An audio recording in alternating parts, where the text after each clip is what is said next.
Hello, beautiful people. Today I am telling you the story of a man which is half human and half Atlantean. The story of man home called Aquaman. Once home to the most advanced civilization on earth, the city of Atlantis is now an underwater kingdom ruled by the power-hungry king Aurum. With an extensive army at his scrapping, Aurum plans to defeat the remaining oceanic people and then the surface world. Standing in his army with his own way in Aquaman, Aurum's half-human, half-Atlantean brother and true inheritor to the royal seat. With help from royal consultant Vulko, Aquaman must redeem the legendary Trident of Atlan and accept his destiny as protector of the deep.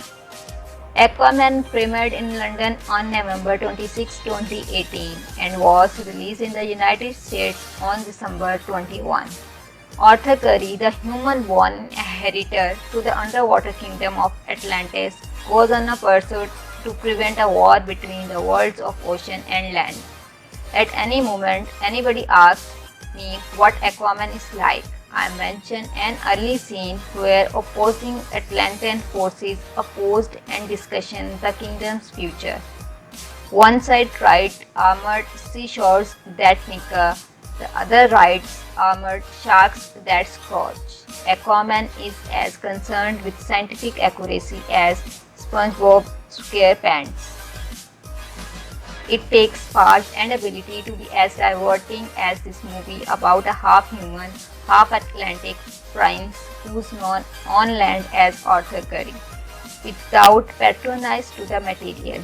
Directed by James Wan, it's part of a flourish subcategory of superhero movies. Also represented by Spider-Man Homecoming, Thor, Venom and both Ant-Man pictures. Sweet, goofy, at times hallucinatory, weird films that mostly reject the nasty shade that gets mistaken for maturity. But that's not to say that these movies are not serious in their own way. Aquaman specifically feels at the same time like a skit and an dramatic melodrama. The results of this movie are enjoyable enough that you may wish Warner Bros. Had done it sooner.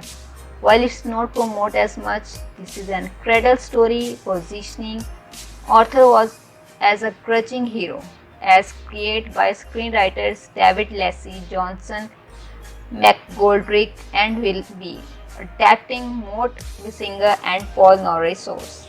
Arthur is a mixed species character who feels detached from both of the civilizations he personifies. He is the youngster of union between a watchdog escorted named Tom Curry and a grounded Atlantean named Atlana, whom Tom nursed back to the health. Atlana then returned to the sea and was put to death for the sin of birthing a half-human child. Arthur has long hair and tattoos, a gift and talent for rejoinder and an affection for beer. He rejects devotion to land or sea, he just wants to be left alone, but he still stranded evoked by that idealistic Atlantean Mera and becomes a uniter at a time when progressive forces led by Arthur's dangerous half-brother Aurum wants to destroy the land resident as satisfaction for polluting and mobilization the ocean. Arthur is one of those Joseph Campbell certified fated for great things heroes, thus the fairy tale resonant first time. He even has a fear of the moment when the future King Arthur pulls Excalibur from the stone. The movie is longish and a bit tiresome, and its second half is more unique than its first because it lets its plucky flag fly. But Wan and company mostly do a brilliant job of shaking the scum from platitude.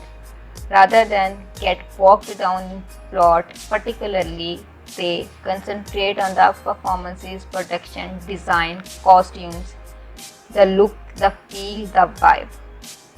Momoa anchors the film, scuffs the big guy with grumpy charm like one of those early Marlon Brando characters who was a wrench most of the time, but no magnetic and bounded that you couldn't help but care about him. The rest of the cast is just as committed, notably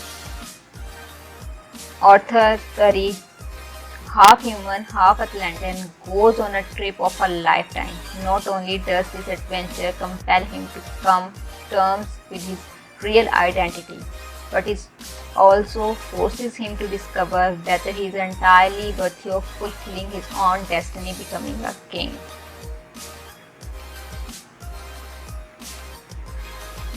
Arthur Curry has always been different. His mother was an honorable queen of Atlantean descent, while his father, a simple human lighthouse keeper. They met after she fled to land, running from her forced fiancé. A few years later, Arthur is a young child when his mother was forcefully and unwilling taken back to Atlantic, where she was believed to be executed. Fast forward, and Arthur is now an adult. After learning the truth about his destiny, he sets out to find a king's lost god Neptune and stop an entire war between or before it even starts. Thank you beautiful people for watching our videos. For more updates, stay tuned with us.